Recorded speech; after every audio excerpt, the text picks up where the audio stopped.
Hey there.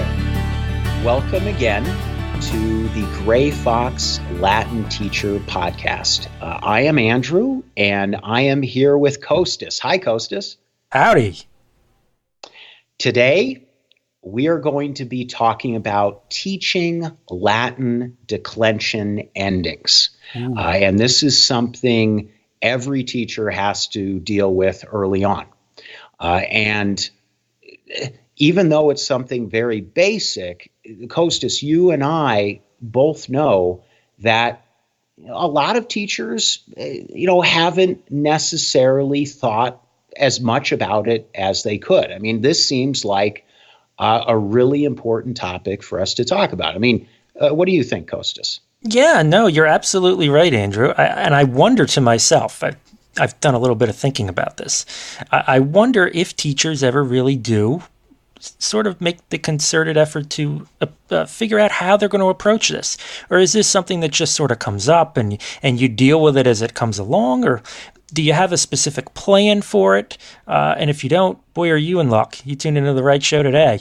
Because we're going to be giving you some suggestions on all of this. But I just wonder if it's something that people sort of take out individually and think of on their own, or is it just something that doesn't really get thought of on its own? Well, I'm going to bet that probably the vast majority of teachers were taught in some particular fashion, and then they teach their students the same way. I would bet that most of the time that's what happens. But at the same time, I mean, I know a lot of teachers who have changed what they do quite a bit. So over the years, they found that certain things work better, other things don't work quite as well, and they've gotten better and better over time. And I like to think I've done that, that I've tried things, and if they don't work, I reject them. And if things do work, well, then I push them a little bit more. Yeah, I mean, that seems to be the case, and not to really go off on a tangent about this, but that seems to be, and I think that's true for most of us, that we we pull from different sources. We take from what we've learned ourselves, the way we were taught, and then maybe things we've picked up along the way. And of course, provided we're not averse to changing our methods in any way, we make adjustments and we evolve over time. So I think that's true for most things, as well as it would be for this. Okay, so let's get to approaches for teaching Latin declension endings. And there are at least a few major approaches. Costas, could you talk to us about maybe one of those approaches? Certainly. And, you may initially be surprised to hear that, especially if you fall into the category of the teachers that I was referring to a couple of moments ago that really haven't given this any thought prior to us talking about it here today. You might think, well, I mean, what ways could there possibly be to teach declension endings? This seems like a concept that is just something I hadn't pondered before. But indeed, there are different ways. And one way of doing it, which I would venture to say does occur on a rather frequent basis, is to do it 100% visually. And that is essentially to have a declension chart appear in a textbook and essentially tell the student, go memorize this and learn the endings. Mm-hmm. And that's something that can work for some students, certainly. But in my experience, it doesn't work that well for most of them. And the big issue, one of the big issues there is that students need guidance. So maybe a student who's had a lot of language experience before won't need that much and can just go off and learn things on his own. But most students really need to be shown the way and shown in detail. So that's one possibility. What's another approach, Costas? So another approach would be to do it completely orally. And if you've been with us for either of our other two episodes, or you're familiar with our approach to things, you know that we are very large proponents of the oral approach to things. And this would be another way to approach this, simply repeating the different declension endings and doing it strictly orally and having recitation occur. But So no visual involved in this. That's no what you're saying. visual, no. And I, again, I have no data to back this up, but I would venture to say that perhaps that's probably less common, at least than the 100% visual approach. Well, I would say that if I had to choose between those two, I would choose 100% oral over 100% visual. I would as well. Yeah. I mean, if I were absolutely forced to choose, if someone said you have to choose one or the other, then yeah, I would almost always take the oral every time, I think, especially in this case. What's another approach, Costas? All right. So this is not terribly, this is not terribly groundbreaking, but perhaps you could combine the visual and oral approach and do sort of a 50-50 split. And Andrew, I think this is probably the one that you and I learned when we were learning our declension endings growing up and learning Latin. And I think this is probably the most common approach of all the different ones we're going to mention here. It incorporates both methods. So, and I'm, of course, speaking of my own experience here. And again, if you were with us for the first episode of the podcast, you know that I'm quite fond of my high school Latin teacher, Mrs. Paternoster, of whom I will speak frequently, undoubtedly, when we talk about these things. And this is the approach that she took. She would write on the blackboard the different endings, the different declension paradigms, and she would have us recite them then. And we'd go through all different sorts of exercises in doing this. We would initially look at the board, recite what was up there. Then we would be asked to turn away from the board and recite what we had seen. Sometimes we would be given pop quizzes where we were simply asked to recite from memory what we had learned the day before, or we were asked to write down what we had learned the day before. And there was this very even balance of sort of both approaches that worked very well for me, at least. And I think, generally speaking, is a good way to go for most students who are learning Latin. Yeah, and I would bet that the vast majority of Latin teachers use that approach. Certainly that's what I've seen, that most of the time they teach declension endings with a combined visual oral approach. And so we've gone over three possible approaches, but is there another approach, Costas? Why, yes, there is. There is also the approach of learning by acquisition. Now, what do we mean by this? So, of course, again, if you've heard us talking about this, you know that modern languages are often learned in this way, in which people who are learning the language just sort of pick things up. Sometimes people will be funny and they'll say, well, you learned it by osmosis. Well, not exactly osmosis, but just sort of experience of using the language on a speaking level, I should say, on a conversational level. And this is where this approach sort of gets split into two different parts. So we have a conversational aspect to learning by acquisition, and we have a reading aspect also, wherein you read what you have in front of you and you learn that way. And there are no charts involved, and there's no recitation involved, and you're simply learning by doing. You're learning by experience. Now, while this may sound good, on the whole, there are issues with this particular approach, are there not? Yeah. Well, so this is interesting because in my experience, a really, mostly pure acquisition approach doesn't work that well for students over a certain age. So students who are 11, 12, 13 or older tend to have a very hard time learning just through acquisition. It's important that they learn the grammar as well. So they learn the grammar of the language and then use the language, whether we're talking about an ancient or a modern language. But what I found is that, in fact, younger students who are younger than 10, 11, 12 years old really do much better with an acquisition approach, whether it's conversational or reading, or really ideally both. Yeah, and I'm really Yeah. glad you make that point because I have a student right now who is a young boy, and really all he knows of the declension endings came from learning by acquisition. He actually learned them from the reading portion of doing Orberg's Lingua Latina per se illustrata, and he can scarcely tell you what the accusative case is, or can he explain why it's accusative or why something is nominative. And he doesn't even really know all the cases yet. But what he knows from having seen it and used it in Orberg. And again, for someone who's as young as he is, and it seems like students of that particular age group, as you were saying, that seems to work really well for them. Now, I can't necessarily say the same thing of older students. Yeah. So you and I agree. Very young students have a, an extremely difficult time with learning grammar. Even something as simple as what a noun is, what a verb is.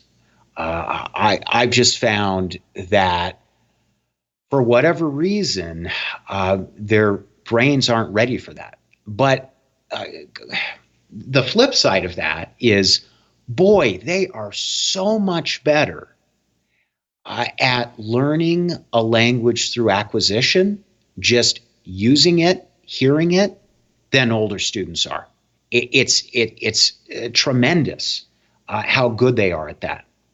But students get to a certain age and they just can't do it anymore. They've got to have that grammar support to allow them to learn the language efficiently and effectively.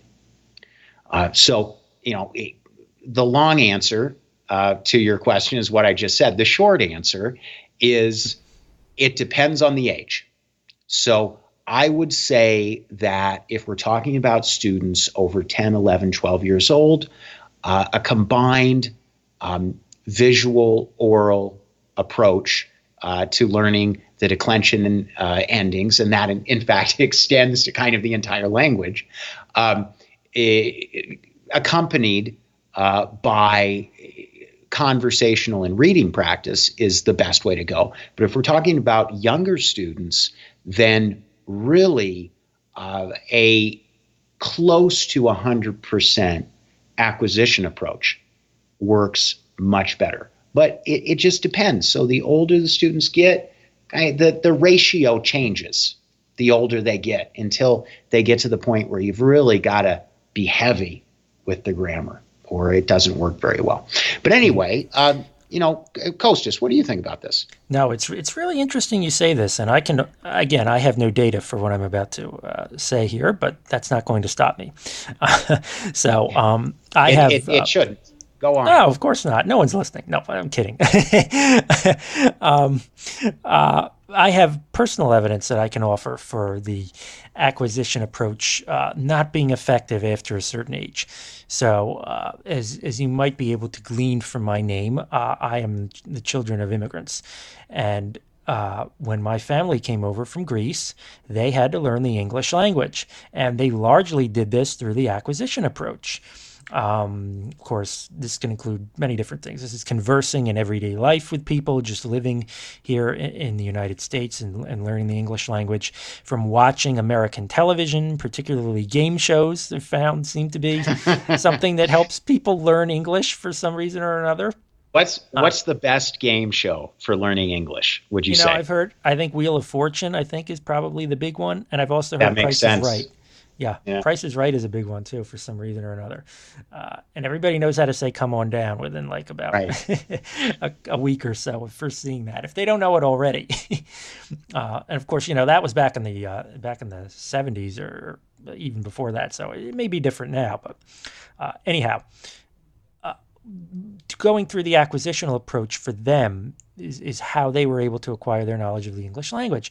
And for as great a job as they did at learning English, and they did a tremendous job. And English is not an easy language to learn, as I'm sure many of you probably can appreciate, at least to some degree, although it's harder for us native speakers to see it that way. But They did a tremendous job, but still there are parts of the English language that they didn't fully grasp. There's certain little quirks here and there.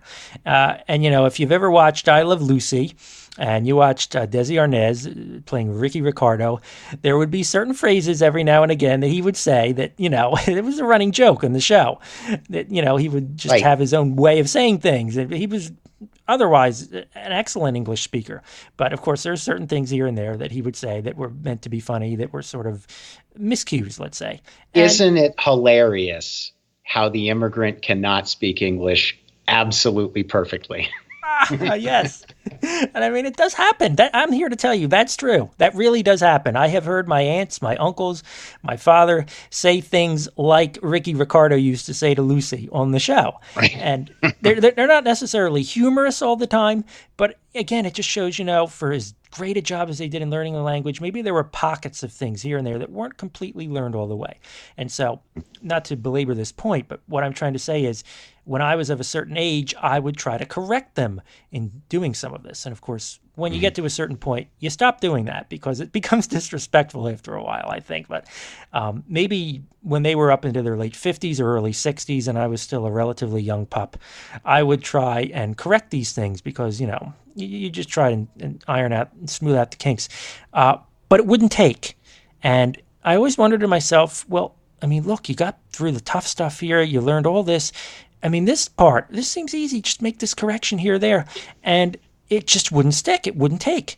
Now, why is that exactly? Well, I mean, is it a lack of interest? Is it something more? Maybe it's an inability or something, which sort of comes back to your point, I think, Andrew. Well, it's just, I found that the older people are, the harder it is for them to learn a new language. And so, that doesn't just mean that it's a lot harder to learn a new language at 15 years old than it is at 5 years old. It means it's a lot harder to learn a new language at 60 years old than it is at 30 years old. It just gets harder and harder as people age. And I would say, what needs to happen is there needs to be that grammar support so that they can get there. Because I would say people can learn a new language at any age. I mean, it's absolutely possible. It's just a matter of having the right tools. Now, we're going to take a quick break just for a short message, and we'll be right back. Thanks so much for listening to the Gray Fox Latin Teachers podcast. I'd like to talk for a minute about why you should refer your students to Gray Fox Tutors. First of all, flexibility. Our tutors and teachers are located in multiple time zones and all tutoring is done online. So there will always be a tutor available at the time you need. Number two, reliability. Gray Fox and Carmenta Tutors have been in operation since 2008, employing dozens of tutors and teachers. We will not suddenly cancel tutoring sessions because our own midterms are coming. And three, we're the best of the best. Carmenta Online only hires the best teachers and tutors, and only the best and most experienced of these are promoted to the Gray Fox division. Okay, we're back, and I wanted to give you Andrew, my own.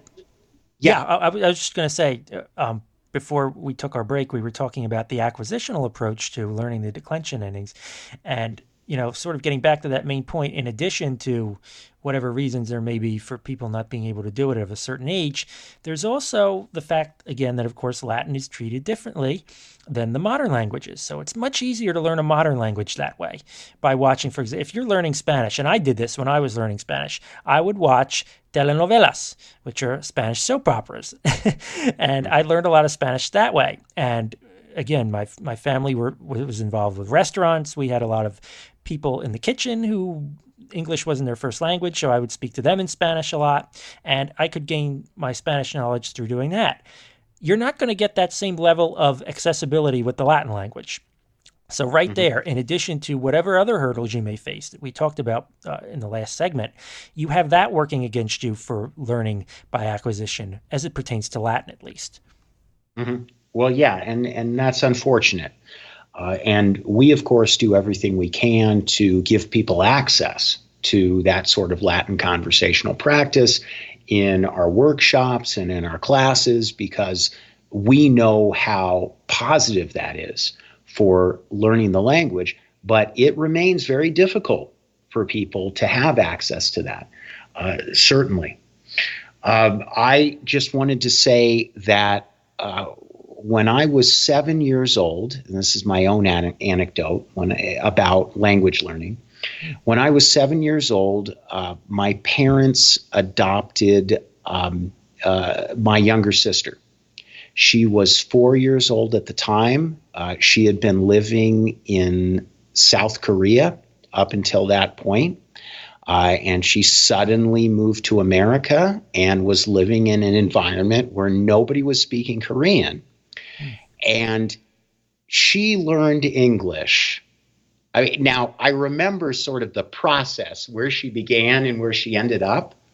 But I swear, she went from knowing no English to being fluent, knowing it perfectly, as well as anybody her age, within a year.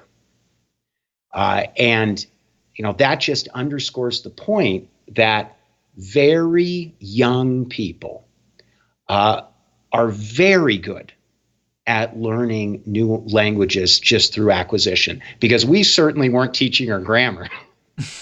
She was just picking it up. Nobody was teaching her anything. She just gradually picked it up. And at first she had kind of like Ricky Ricardo. She had kind of her own way of saying things. Mm-hmm. That was maybe not the normal way. And that's typical in English. People who are starting to speak English often are flummoxed by the word order sometimes in English sentences, especially questions. Tends to be a big problem for them. Yeah, especially if you're coming from an inflectional language too, as my family did in the Greek language, to a language like English that, of course, is predicated on word order and many irregularities. Mm-hmm. And so, but she that got ironed out over time. So anyway, that just comes back to the point that age really does make a difference in terms of maybe the correct approach for teaching students. Now, what I want to talk about is specifics. So we've had a wonderful conversation, which has been very general, and we've talked about all these general teaching concepts, but new teachers especially might be very interested to know how exactly to teach declension endings. Maybe what an effective approach to teaching Latin declension endings would be. What do you think about that, Kostas? Okay, so in the last segment, obviously, we talked about the different approaches, and I think both of us sort of settled on the approach that in a perfect world, we would have sort of a visual and oral component to the learning. And so what I would do is to start with the oral side of things and to speak the endings and have the students memorize the endings, recite, as my teacher did with me when I was learning. And you don't do this in a way where it stays the same all the time. So if you start, for example, with the first declension and you say the different endings and you say it just normal speed one time through, but as you go along, you start to vary things up. And ultimately, what you end up having is you're chanting the endings and you're sort of making almost a sing-song approach out of this. And so what you end up with is something that goes into the memory better because it's being heard and spoken at the same time. There's a dual approach going on. And orally, I think, is the right way to begin that approach. Well, so let me give you my take on this, and I'll go into specifics of how I generally do this. But I would say, yes, this needs to be done orally, but I would say in the beginning, it has to be done the way we said, a combined visual oral approach. So the teacher should present the declension endings visually. They can be written on the blackboard, or they might be in the textbook, and the teacher might have all the students open the book to that particular page.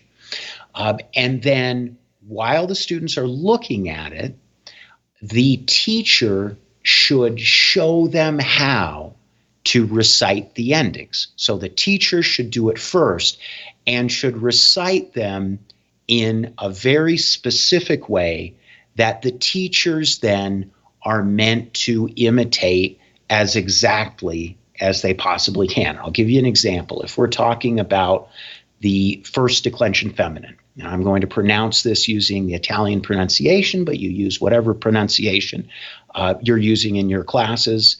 Obviously, the endings, if we're first saying the singular and then the plural, which I think is a better way to do it rather than going left to right, it goes a,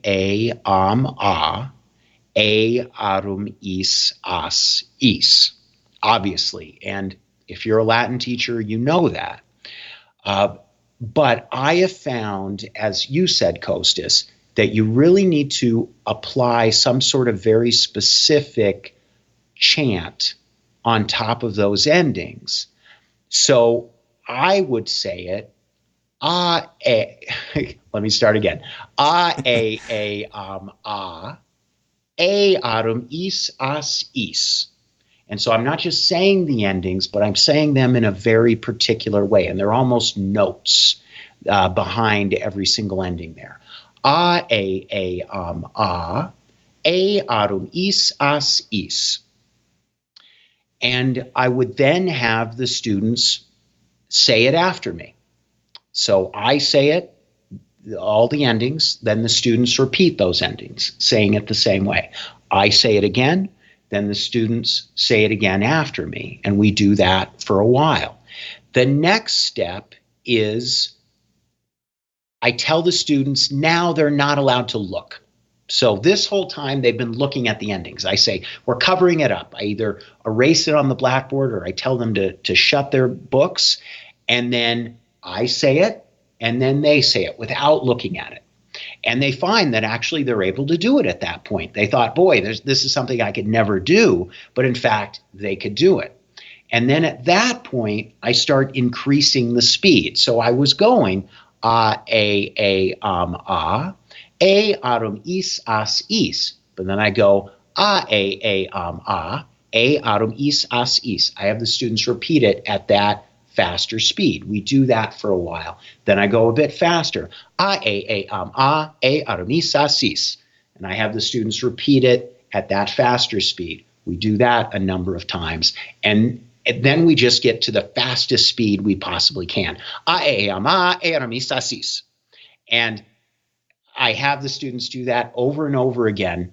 And now they cannot forget those endings. So they know them in the context of this larger framework, this chant.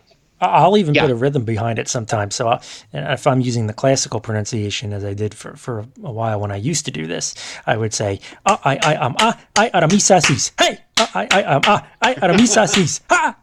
And, it's sort of like we're all getting in a circle, dancing around a ring or something. Right. Well, that's sort of the Greek folk dancing approach. Yeah, of course. Although I didn't allow anyone to break any dishes, so. No. Well, it's a good idea to keep dishes out of the Latin classroom normally, just in case. But yes, so it doesn't. The chant doesn't have to be the same for every single teacher.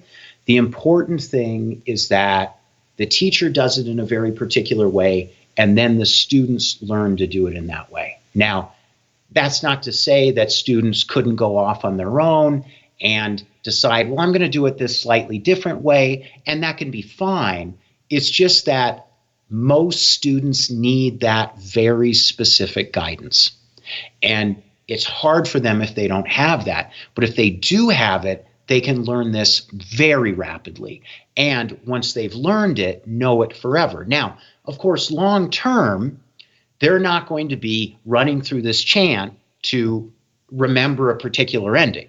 At first, they go through the chant because they're trying to find what the genitive plural is. Well, they can't just get it right off the top of their heads. They've got to go, arum is the ending, by running through the chant. Eventually, they won't need to do that. Eventually, they'll just know the genitive plural ending is arum. But of course, early on, They're learning a lot of things. And this isn't terribly different from when, we were learning our ABCs and we did that silly little song to do it. But after a while, you outgrow that. Right. I mean, exactly. So I can say confidently that I know all the letters of the Latin alphabet at this point. And I don't need to sing the song. Although if you asked me what letter comes after P, then I might have to sing a little bit of the song to remember that it's Q. I stopped doing it when I found out people got royalties for it. Ah, really? For the alphabet song? Yeah. They monetize everything nowadays. Well, that's something we'll have to think about. We should monetize our declension ending chants. Perhaps. Maybe this could lead to sort of an audio course or something with full orchestral accompaniment behind it. Now I'm getting lots of ideas. I have to say, I already think that's one of the best ideas you've ever had. So we'll definitely talk about that after the episode, after this podcast episode.